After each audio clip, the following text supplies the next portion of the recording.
believe in one God.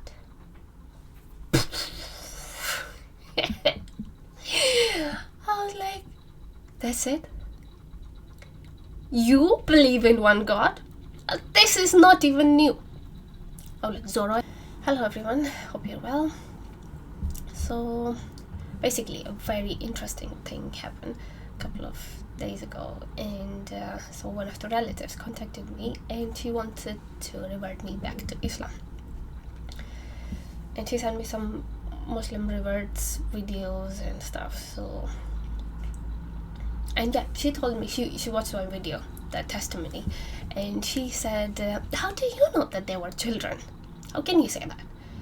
So to that response I sent her this, Surah Talaq, verse 64. So Surah 65, verse 4. And those of you women who have no hope of menstruation, if you doubt, then the prescribed period is 3 months. And those of you guys who have not yet menstruated, is for pregnant women, then is the full term of the blah blah blah. Anyway, I was like, this is how I know. But I didn't think she read all of it, because she was like, in that time they didn't have calendar, they didn't have clocks, so they will check everything based on the women's cycle.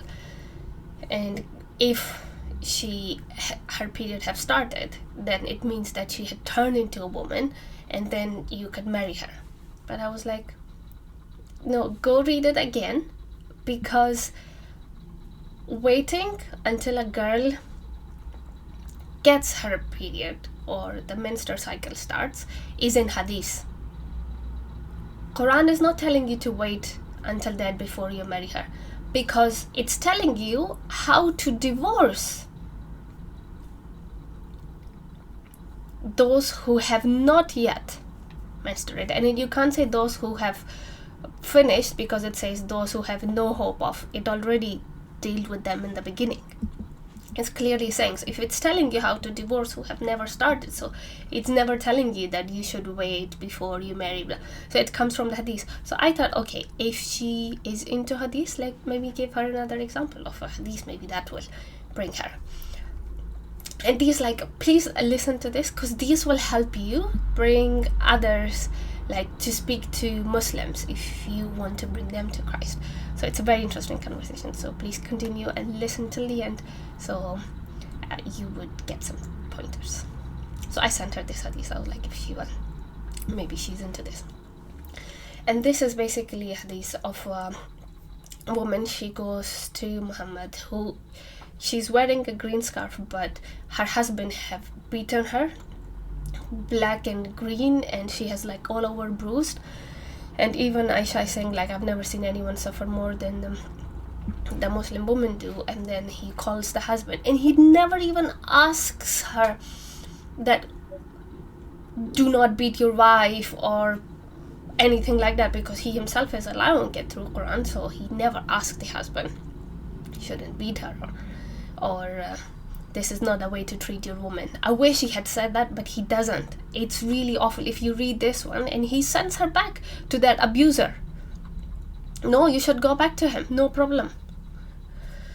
So this, when I read this one, was boiling my blood. So I sent this one. I was like, maybe this will spark some light in her. And she was like, Hadiths were written 300 years after the death of Prophet Muhammad, so I don't believe in them. Like, so she rejects the Hadith. And there will be loads of Muslims who do that. They completely reject Hadith. Then I was like, okay, let me try Bible. So I gave her a verse of Bible, like, like humans are made in the image of God. And I was like, if I hurt you, if I steal from you, then it means am I stealing from the image of God. So I will be accountable to God for my actions, because every human being is an image of God. And then she was like, Bibles are corrupted. Bible is corrupted, so I don't believe in that. And I was like, what? So you reject the Hadith because the explanation of a lot of Quran verses is in Hadith. And now you're rejecting Bible as well. Let me explain to you. When we were little, we were studying Islamic studies. There we had to memorize lots of Arabic verses, and we had to memorize this one, which is the explanation of your faith. I will read it for you and I will translate for you. So this one is Iman Mufassal. Amantu billahi, I have faith in God. Wa malaikatihi, and all the angels. Wa kutubihi, all the books. Wa rusulihi, means all the prophets. Wal yawmil akhiri, the day of judgment. Wal qadri khayrihi wa sharrihi, means good and bad destiny. Minallahi ta'ala, and I have faith in God, I believe in God. Wal ba'si ba'da al-maut, that I will be raised from the dead. This is your ultimate definition of having faith in Islam. I was like, according to this definition, you rejected the book of God. You have to have faith in all the prophets and all the books and all the angels and everything. And the day of judgment, you have to believe in all of that to be called as a Muslim. And you're rejecting the books, you're rejecting the Hadith. And I was like, so I'm sorry to say to you, you're older than me, but you're not really a Muslim. Which, to be honest with you, is the case with 90% of the people. They themselves are not really Muslim. So I was like, in my head, I was like, what are you calling me back to? To become a confused adult who doesn't know nothing? Is that what you're calling me back to become? Because if you open the book and read and you have the knowledge, you will never go back to that. And then, for me, I was curious. I was like, okay, so what is your hope? If you don't believe in the prophets and you're rejecting the book and you're rejecting this, what is your hope of the end times? Like, I know I will explain what the Christian faith is, but I was very curious to know, like, what is keeping you alive? Like, what lights the fire inside you? What do you actually believe in that made you so mad that you come to comment on me? Like, what is your go-to? And she goes to me that I believe in one God.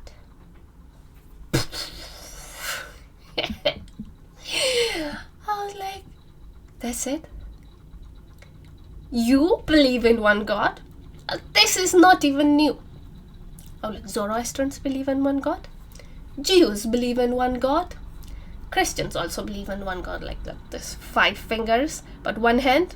It's hard to explain. I will explain more. But still, if you ask a Christian, they believe in one God. And even Hindus believe that the idol is a way of connecting them to a higher energy being. I was like, they also believe in one God. Their idol is just a connection. So believing in one God does not make you special, does not make you better than anyone else. Everybody believed in one God. Like Jews, they did believe in one God, but they also know that that's not enough. Because, you see, like, this is how the priests would dress like in the Solomon temple, before they enter the Holy of the Holy. So Holy of the Holy was where the Ark of Covenant was. And that's so through the Ark of Covenant, Moses used to speak to God. And nobody was allowed to go behind those curtains because they are, as the name says, Holy of the Holy is the presence of God. And even in Leviticus, we see that Aaron's son, Aaron is a prophet, and his sons, like at that time, must be so holy and so pure. Like there is no internet, there's no porn, there is no disco or anything like this. So they're like pure people living in a pure times, and they're prophet children. So, and doing all the rituals. I'm sure they've done all the cleansing rituals, they're wearing the uniform, everything. They went to the presence of God. And they put fire and added incenses and offered unauthorized fire before the Lord, contrary to his command. So the fire came out from the presence of the Lord and consumed them. the normal people of Israelites were really, really scared after that incident, because they both died. The fire consumed them, they're dead. And after that, the priests from the Levi family, which were selected, they would wear certain uniform, and once a year, when they will do the cleansing ritual and their sacrifices, they will take to the sacrifices in the Holy of the Holy, they will wear this belt as they enter behind the curtain.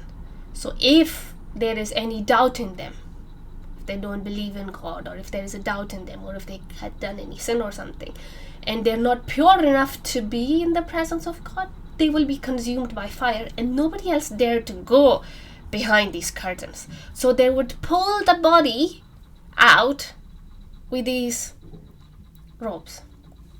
That's why there's this long belt around them when they will go inside. So Jews knew, like they are the one that came very close to contacting the God, that it's not enough. Knowing God is not enough to be in His presence. And that's why they are waiting for the Messiah. You need someone who will intercede for you, will be a connection between you and the God. And we believe in Jesus. And our belief is this: in my Father's house there are many rooms. Do not let your hearts be troubled. You believe in God? Believe in me as well. In my Father's house are many rooms. If it were not so, would I have not told you that I'm going there to prepare a place for you?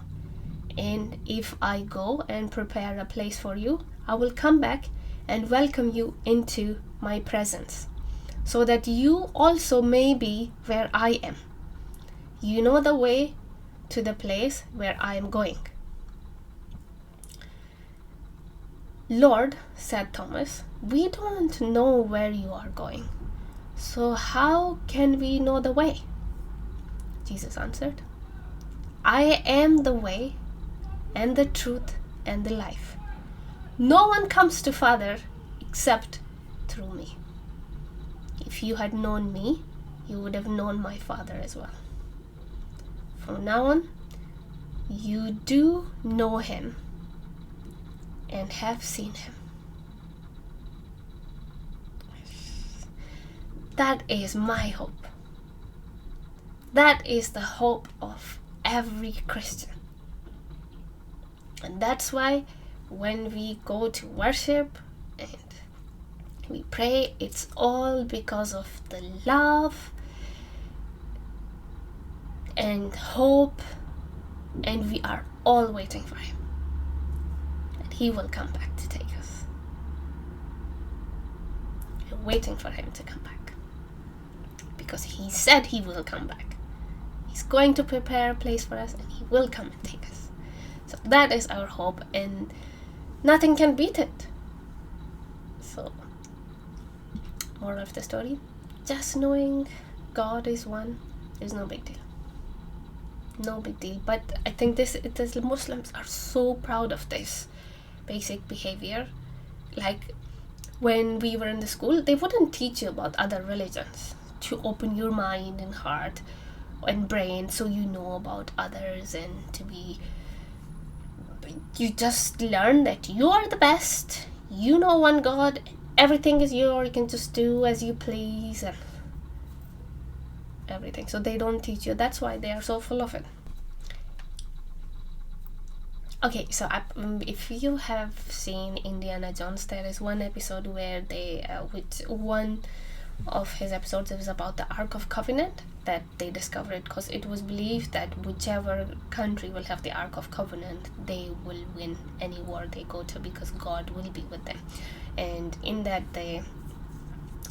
I'm gonna put the music off, and you can see that this is like kind of the way they made it, that the fire is coming out and consuming the people who do not believe in God. So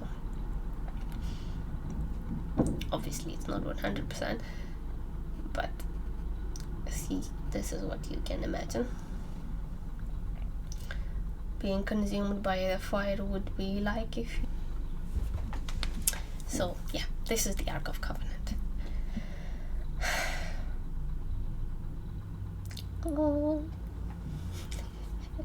I'd have to incorporate this part and that part into something. Well, oh my god, that it will take me forever.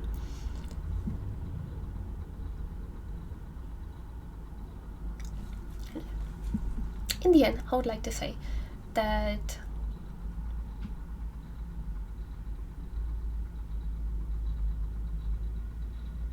please like, share and subscribe to my channel. It helps me reach more people. I would highly appreciate that. Until then, look after yourself and I'll see you in the next one. Bye.